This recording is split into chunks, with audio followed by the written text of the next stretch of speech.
If you're in a place where nothing makes sense, where the silence is louder than your own heartbeat, where every morning feels like a curse and every night feels like surrender, then listen closely, because I'm not here to sugarcoat it.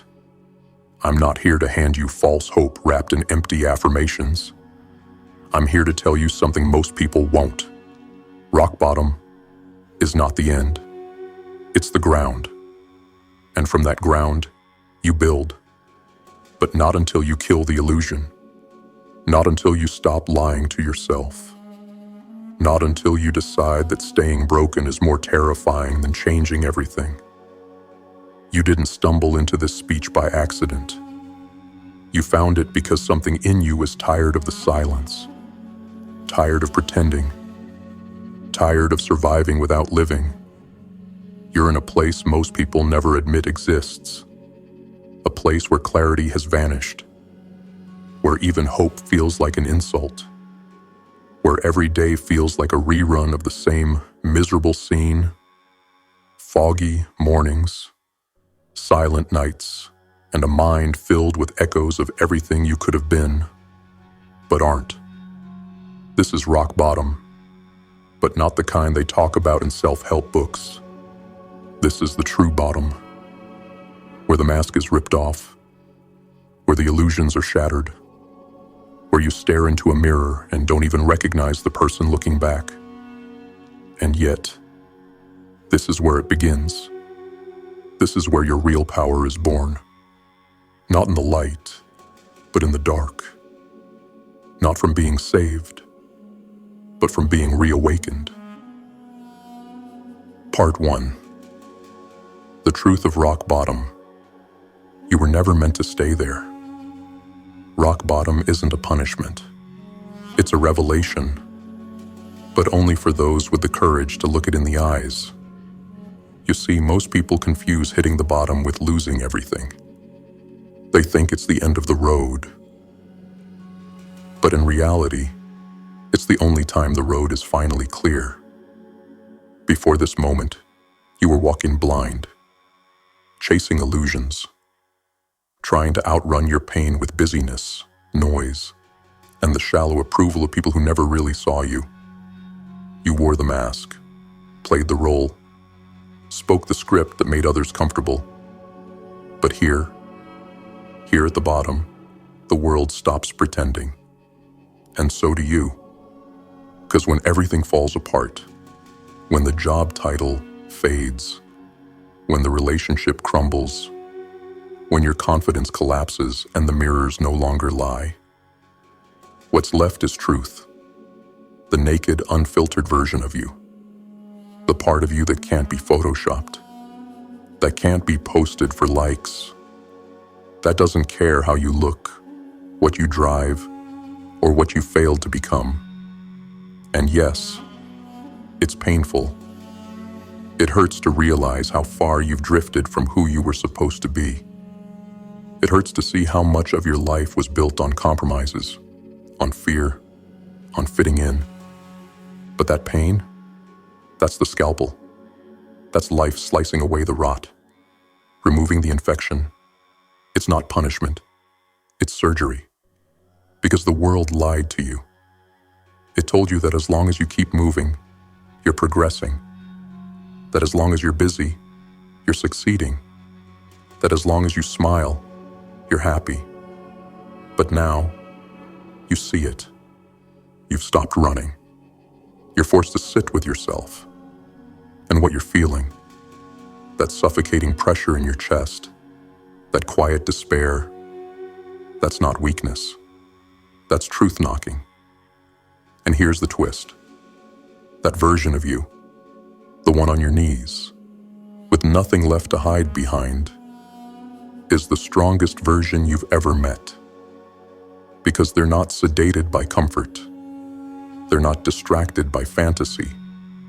They're not buried beneath ego. They're awake. And you can't build anything real until you reach this point.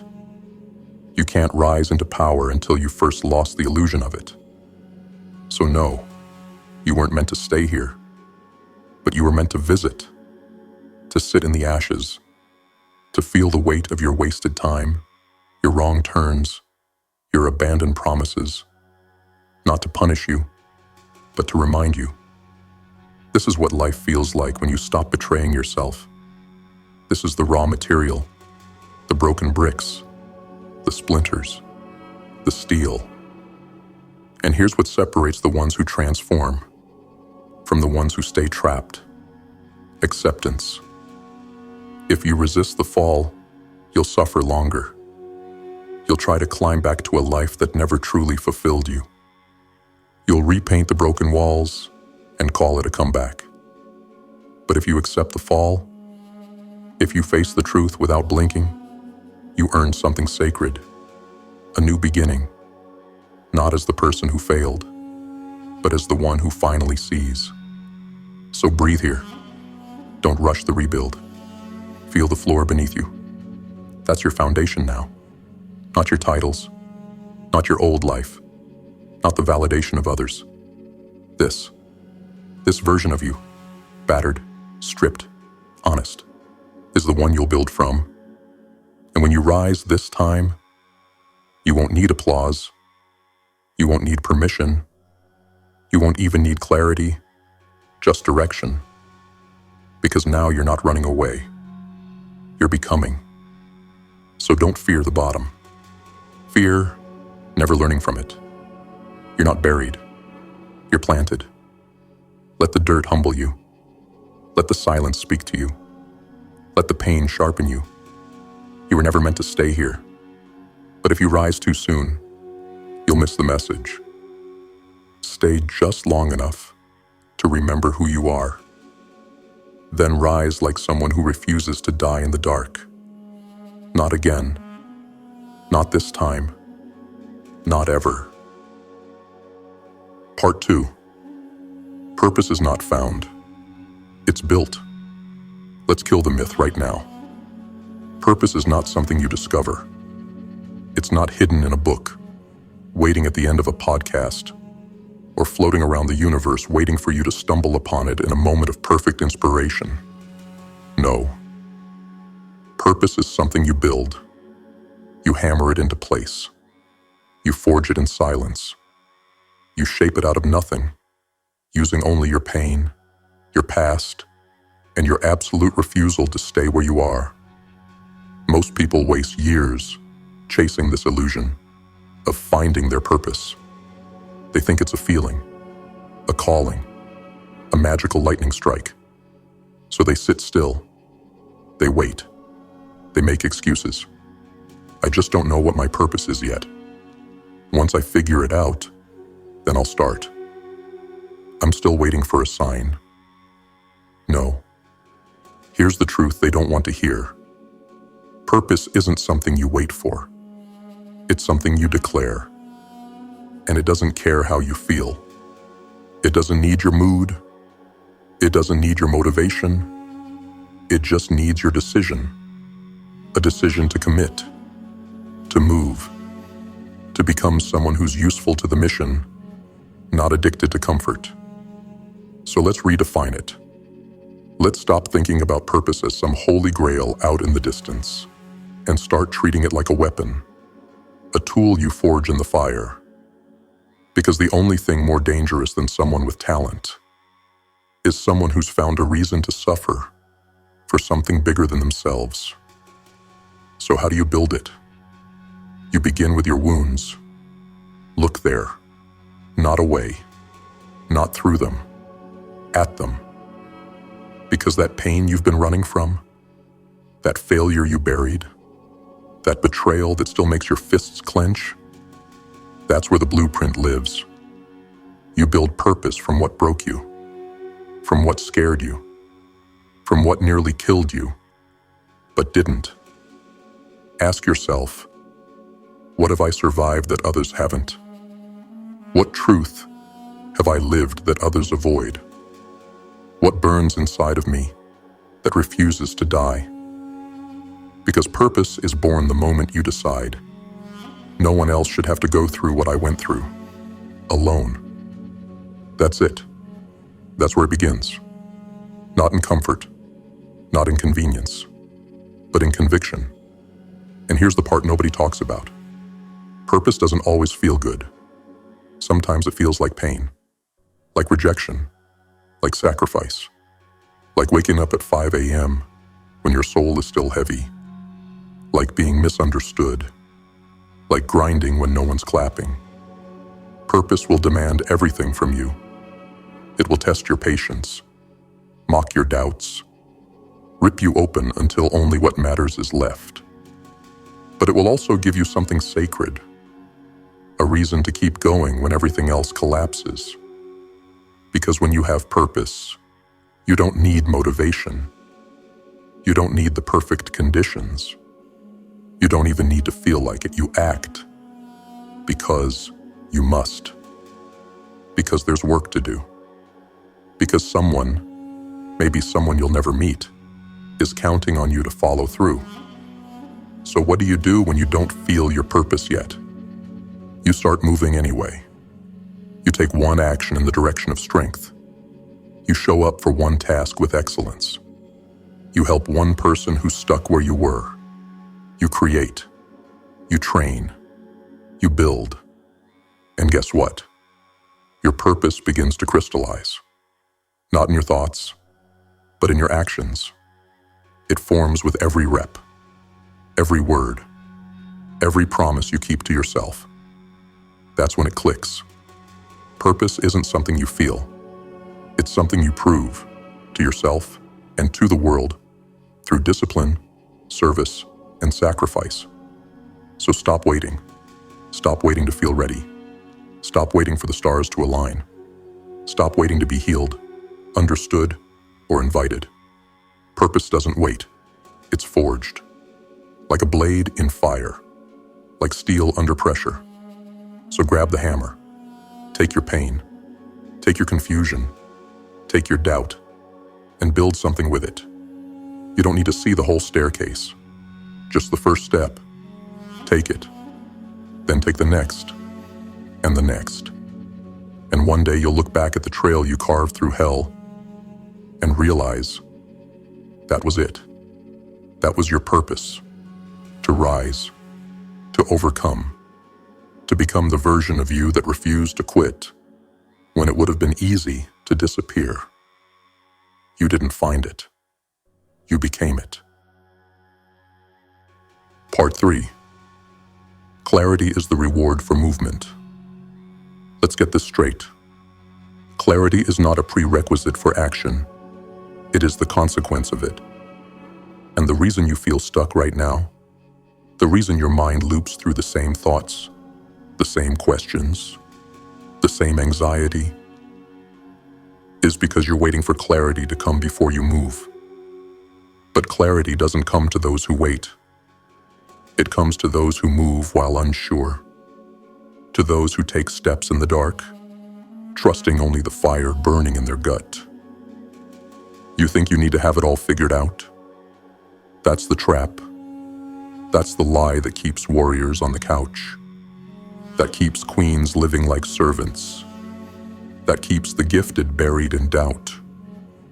You want to know what kills dreams faster than fear? Paralysis by overthinking. Waiting for certainty. Waiting for everything to feel perfect before you act. But here's the brutal truth. The fog doesn't clear until you walk into it. Every step forward pushes the mist a little further. Every disciplined move sharpens the road ahead. Every risk you take unlocks the next piece of the path. But you have to move. You have to act in the face of uncertainty. That's how warriors are made. Think of it like this. If you're standing in a forest and everything around you is fog, no trail, no compass, no map, what do? You walk. You test your footing. You feel the terrain. You pick a direction, not because it's perfect, but because inaction is death.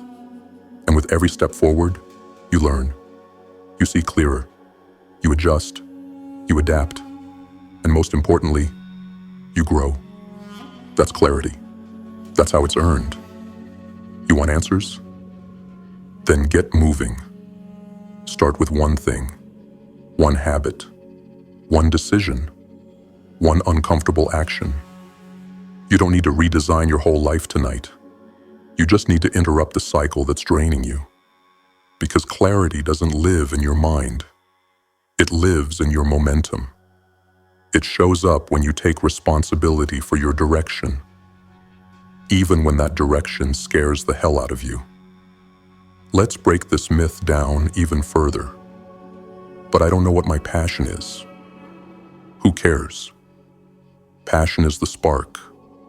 Discipline is the fire that keeps you warm. And clarity is what forms when that fire lights the path forward. You don't find your passion sitting in a room wondering what lights your soul on fire. You find it by doing, by experimenting, by failing forward, by chasing challenge, by creating more than you consume, by showing up before you're ready, and staying long after others quit. So stop idolizing the idea of knowing. Most of the greatest transformations begin in complete confusion. But the ones who win, they move anyway. They show up to war even when their armor doesn't fit yet. They swing before they have perfect aim. They start building before the blueprint is clear. Why? Because they understand one thing. Clarity is forged through friction. Understanding is born through pressure. Confidence is built through chaos. So if you feel lost right now, here's the move. Don't overthink. Overact. Pick a discipline and become devoted to it. Not because it's the ultimate answer, but because it's a foothold in the storm. Build the skill. Build the habit. Build the inner voice that says, I don't have all the answers, but I do have control over what I do next. That's your power. That's how you escape the fog. By doing the next right thing. Not the perfect thing. Not the big flashy thing. The next thing. Consistently. Relentlessly. And with time, something strange happens. You start to recognize the patterns. You start to see what drains you and what drives you.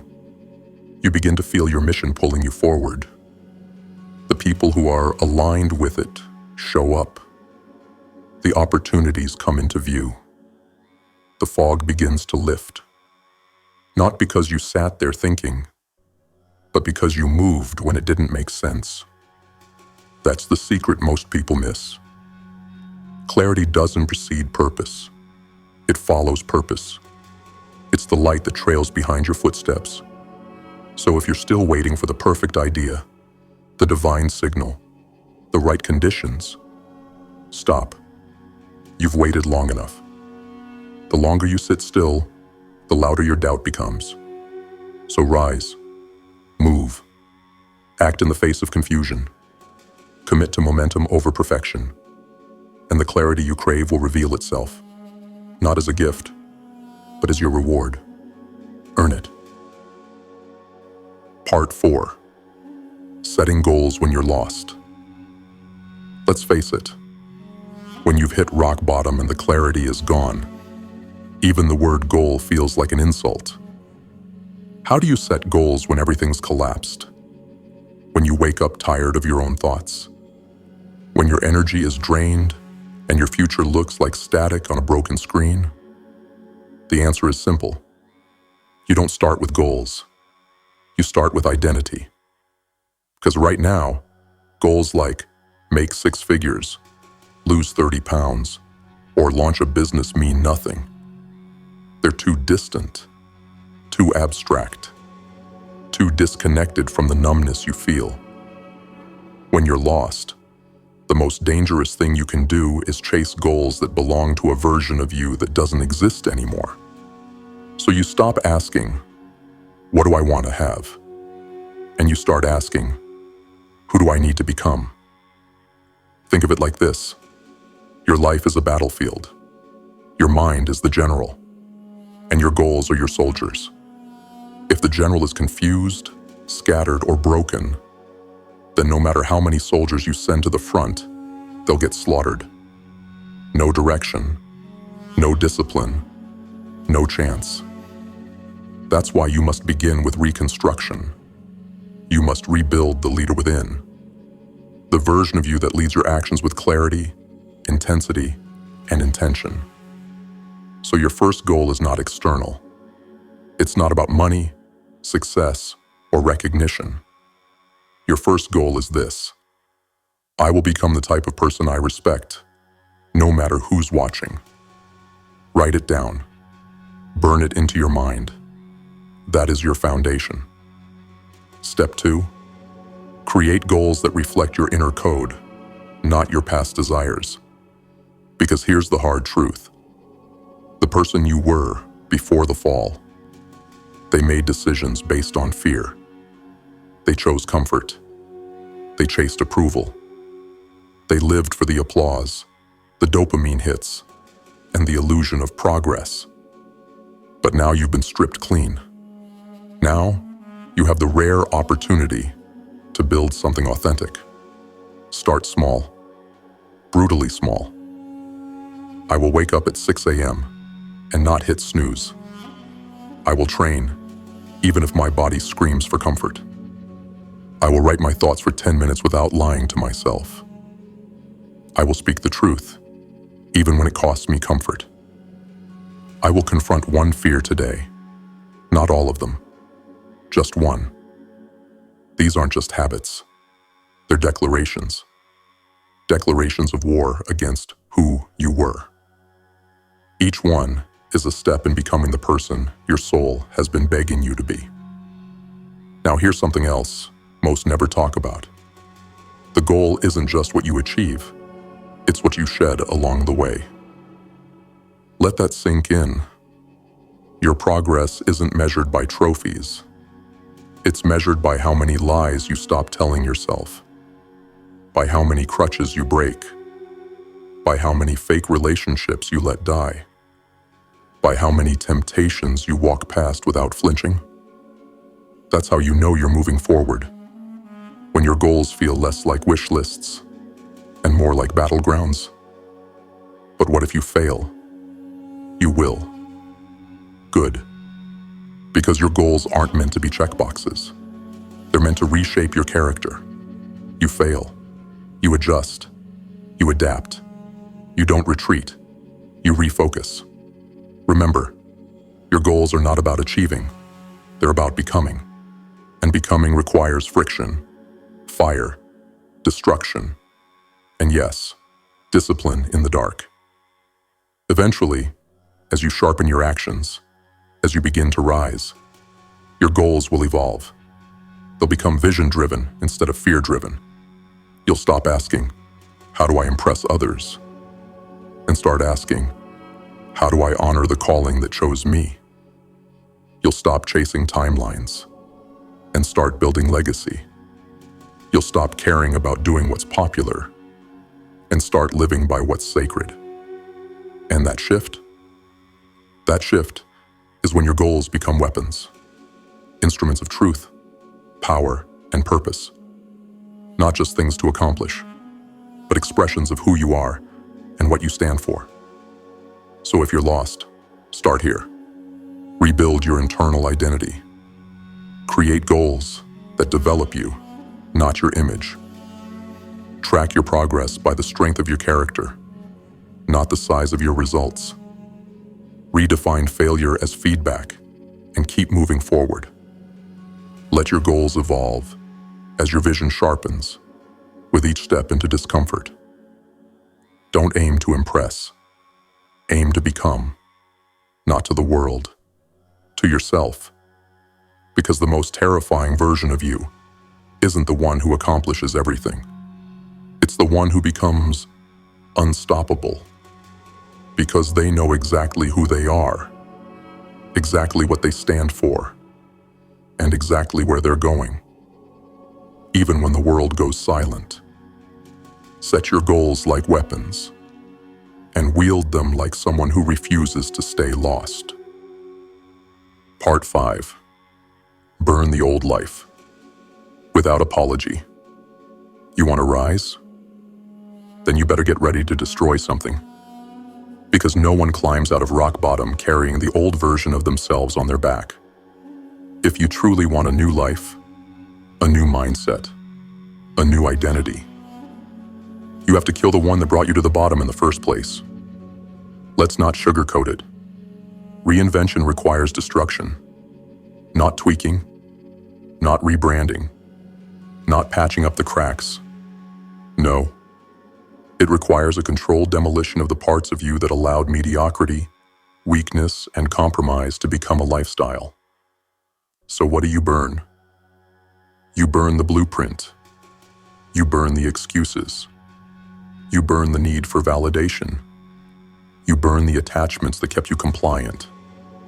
You burn the fantasy that says, maybe I can keep one foot in comfort while I climb to greatness. No. You can't rise with your past clinging to your ankles. That old life, the one built on people-pleasing, approval-seeking, distraction-chasing, is a prison. And if you're not willing to walk away from it, then you're not willing to be free. Because freedom doesn't just come from choice. It comes from sacrifice. You have to sacrifice the version of you that played small, that avoided conflict, that gave in to weakness, that made excuses instead of making moves. That version of you may have helped you survive, but it won't help you thrive. Let's go deeper. Reinvention means you stop trying to rescue the old identity. You stop trying to make everyone from your past comfortable. You stop trying to explain your evolution to people who are addicted to staying average. The truth is, some people will not understand this new you. They'll say you've changed. They'll say you've become distant. They'll say you've gotten cold. Let them. You weren't born to be understood by the world. You were born to become so powerful, so dialed in, so aligned, that the world has no choice but to adjust to you. And yes, it will cost you. Let it. Let it cost you your comfort zone. Let it cost you the crowd you once needed. Let it cost you your old habits, your old vices, your old routines. Let it cost you who you used to be. Because the price of staying the same is far greater than the pain of transformation. And here's the most painful part. You have to burn your old dreams too. That version of success you once fantasized about. That life you thought would bring you fulfillment, only to find it left you empty. Torch it. Not because dreams are bad, but because your vision is bigger now, deeper, more aligned with who you've become. You don't need shallow success. You need soul-level transformation. You need goals that demand sacrifice and command respect, even if only from yourself. So tear down the castle you built in your imagination and start building one in reality. Brick by brick, move by move. No shortcuts, no passengers, no apologies. What does burning the old life look like practically? It means removing access from people who drain you, even if they're family. It means deleting apps, subscriptions, and digital poison that sedates your ambition. It means rewriting your schedule so your priorities scream through your actions. It means saying no to things that once felt comfortable because they no longer fit the identity you're becoming. It's not about being ruthless with others. It's about being ruthless with your standards. If your old life was built on excuses, then your new life must be built on unforgiving honesty. If your old life was constructed around someday, then your new life begins with now. People will try to pull you back. Guilt will whisper. Comfort will seduce. Fear will bargain. But if you ever want to live free, you must walk through the fire. Burn your limitations. Burn your false identity. Burn the script the world gave you. And when the ashes settle, When the smoke clears, you'll see what was underneath it all. You, not the broken you, not the diluted you, but the raw, undeniable, unchained version of you that was there all along, waiting for you to stop rescuing your past and start creating your future. So burn with purpose, burn with clarity, burn with the kind of rage that says, I will never go back to sleep. I will never bow to comfort. I will never become less than what I know I was called to be. Because once you burn the old life down, you don't just rise, you ascend. You take your rightful place at the top of your own damn story. And you never apologize for it. Not once. Not ever. Part 6. Discipline. The bridge from chaos to clarity. You can feel it, can't you? That raw instability. The anxiety that comes when nothing is certain. The confusion that creeps in when the old map no longer applies. The craving for something, anything, solid to hold on to, while everything else spins. This is where most people fold. They drown in indecision. They wait for motivation to strike. They pray for a spark. But motivation is unreliable, and clarity doesn't show up for the undisciplined. There's only one thing that can carry you across the void between rock bottom and your rebirth. Discipline. Because when your emotions betray you, when your thoughts spiral out of control, when your hope fades and your energy vanishes, discipline is what remains. It doesn't ask how you feel. It doesn't need permission. It doesn't require applause.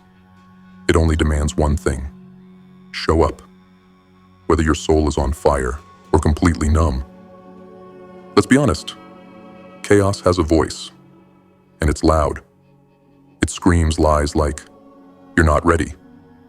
You don't have what it takes. It's too late for you. No one sees you. No one cares. Discipline is the only voice strong enough to speak back. Not with words, but with action. Because when you move with discipline, you don't have to convince yourself. You become the proof. And that proof becomes your structure, your spine, your shield in the storm. But what is discipline really? It's not about punishment. It's not about obsession or perfection. It's about alignment. The daily choice to act in a way that matches the identity you're building, even when it's inconvenient, even when no one's watching, even when everything in you is screaming to stop. Discipline is how you tell the universe who you are, not through declarations, but through demonstration. You wake up early, not because you want to, but because the warrior inside you must. You train your body, not because it's comfortable, but because your weakness has no place in the life you're building. You journal, reflect, and plan, not because it feels exciting, but because you've declared war on chaos. You want clarity? Then build a pattern of power in your life. Clarity comes when your actions scream louder than your doubts. It comes when your daily structure is so strong, so unshakable, that even your worst day looks like progress compared to the old you. Discipline creates momentum. Momentum creates stability. Stability clears the fog. This is why most people never escape their cycles, because they wait to feel better before they start moving. But discipline flips that. Discipline says, I move, and then I feel better. I take the step, and then the energy shows up. I act with strength, and then my identity catches up. Here's the hard truth. You're not tired because you've done too much. You're tired because you've avoided what matters. You've been living in mental chaos. You've been looping the same questions, the same guilt, the same hesitation, without direction. Discipline ends the loop. It gives you a set time to rise, a code to follow, a system to anchor your day. You don't have to think about what to do. You just do it. That's how you reclaim your power. Because power doesn't come from options. It comes from structure. From limits you impose on yourself with honor, not oppression. And when the discipline is deep enough, you start to feel something you haven't felt in a long time. Trust in yourself. That's the rarest form of power in this world. Most people don't trust themselves. They know their words are soft. Their promises are fragile. Their identity changes with the weather. But not you. Not anymore. Because when you say, I will, you do. When you set a standard, you live it. When you draw the line, you don't cross it. And that consistency becomes your compass, even when the world is falling apart. You don't build clarity in your head. You build it through relentless repetition. You train. You create. You organize. You speak truth.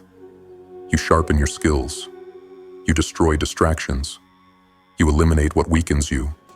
You repeat. Not for a week. Not until it's inconvenient. But until it becomes who you are. Because once discipline becomes your identity, chaos becomes irrelevant. And clarity? It arrives silently, like a shadow. Not with a roar, but with proof. You no longer wonder what to do. You do what you were made to do. You no longer ask for permission.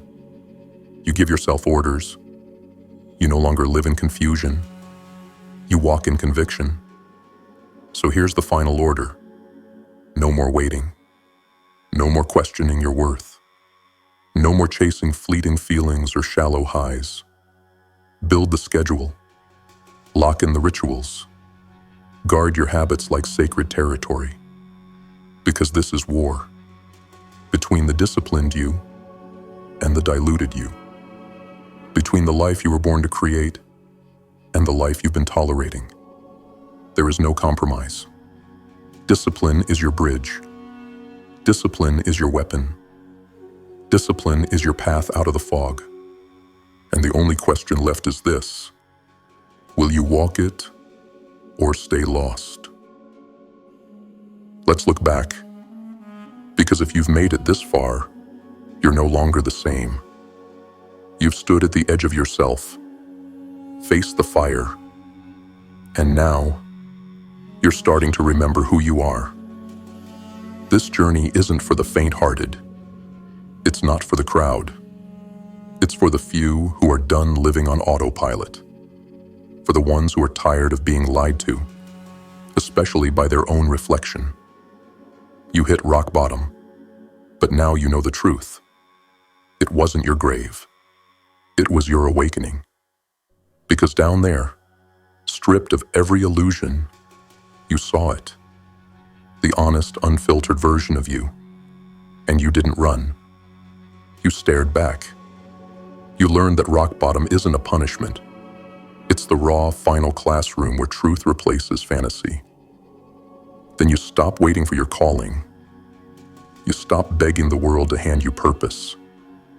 And you realize something powerful. Purpose is built.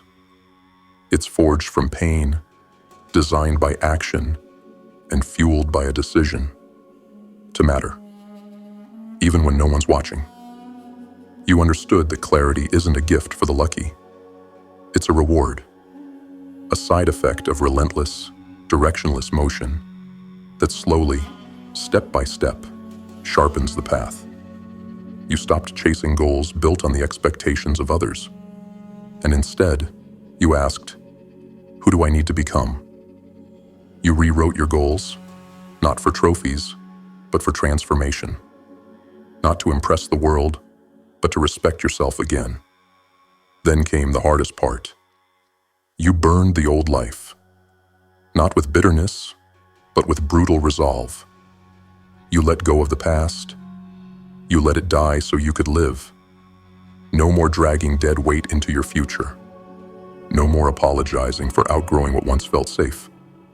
And finally, you picked up the only tool sharp enough to carve your way forward. Discipline. Not emotional, not circumstantial, not convenient, but steady, daily, untouchable. Because discipline is how you walk out of hell. It's how you silence the chaos. It's how you build trust in yourself when the world forgets your name. So here we are. You started in the ashes, but now you're building. No longer just surviving. Now, becoming. From rock bottom, you found your roots. From confusion, you forged clarity. From ruin, you built a new code.